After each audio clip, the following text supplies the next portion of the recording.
dalam rangka pelatihan budaya terong Belanda serta pengolahan hasil panen sehingga menjadi sumber. Ini sama-sama harus kerjasama yang kuat. Jadi kerjasama yang kuat itu dari sisi kelompok sendiri itu betul-betul harus betul-betul ada.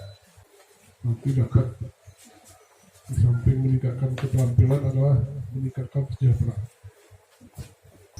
Dapat berjalan karena saya lihat hasilnya hasil pengolahan begitu bagus. Yang selama ini sangat sederhana. Kita sudah siap. Alat mensterilkan botol sudah ada. Tinggal keterampilan Bapak Ibu dan setengah muda. Itu kalau mau untuk sirup itu yang sangat matang. Nah, gelap.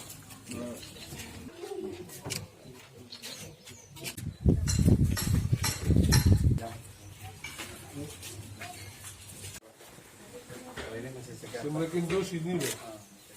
Ini rasa tak tambah. Sebelumnya manual. Iya Pak, manual, kereta manual. Di kupas di sini blender.